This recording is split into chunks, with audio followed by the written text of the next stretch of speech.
And I'm Benche.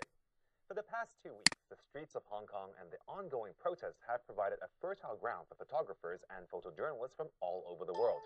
This week, we're beginning the show with one of the great international photojournalists, a man who was not in town to cover the protests, but was here in September to open an exhibition of his own work. He's Paris-born photographer Elliott Erwitt. He's generally known for his candid black and white street photographs and describes street photography as an art of observation. In his 60-year career, he's also shot portraits of such luminaries as Marilyn Monroe, Jackie Kennedy, and Che Guevara, as well as one of his favorite subjects, dogs. We talked to Elliott Erwitt as he opened his exhibition at the F11 Photographic Museum in Happy Valley.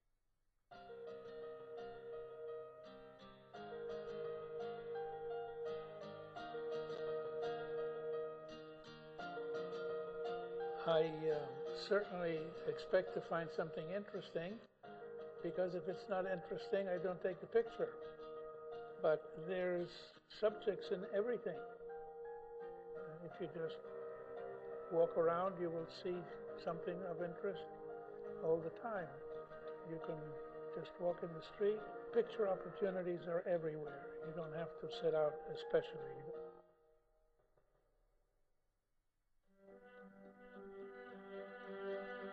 Like his fellow Magnum photographer Henri Cartier-Bresson, Elliott Erwitt is a seeker of the decisive moment. He was born in Paris, spent most of his childhood years in Italy, but moved with his family to the United States when he was 10. He began photography even at high school, kept it up after being drafted into the US Army, and moved on to commercial work for magazines such as Life and Holiday. His works are known for reflecting everyday life with wit and humor. In 1953, after leaving the Army, he was invited to join Magnum Photo by founder-member Robert Capa. The exhibition, Best in Show, features more than 50 iconic images shot over the past 60 years. You don't take iconic pictures. Sometimes a picture survives a period of time and it becomes familiar and therefore iconic, but you don't start out by saying, today I'm going to take an iconic picture. It's nothing that you can predict.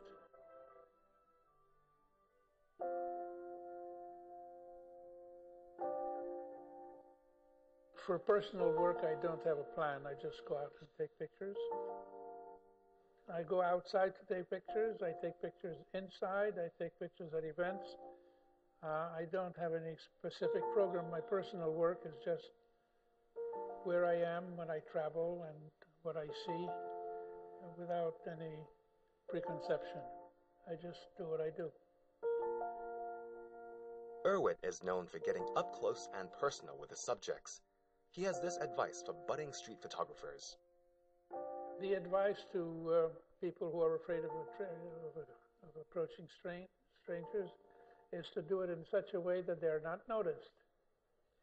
If you're not noticed, then you don't have to be afraid.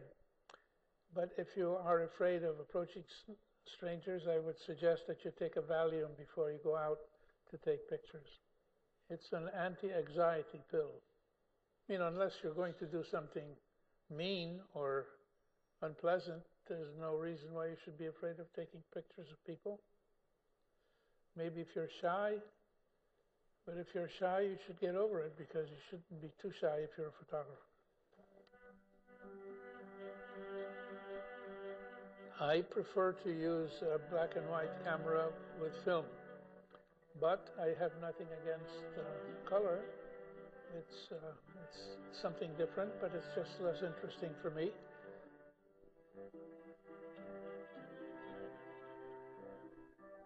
Black and white photos, I can control them better. I can make them in my studio, print them and everything. And then I just think it looks better for the kind of pictures that I take. At the other end of the spectrum, one of his favorite recurring subjects is somewhat less intimidating to approach. He has published 4 books on dogs.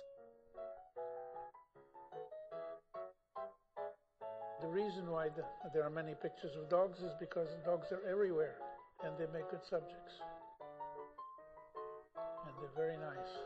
Dogs are friendly. They bark in every language. they're generally very sympathetic. A good photographer should have a good visual sense, be able to compose a picture properly, and have pictures that have some kind of content, or some kind of commentary on the human condition. That's always desirable. And if in the end it has a little bit of magic, a little bit of wonder, well, then maybe it makes a good picture. The piano has been part of jazz since the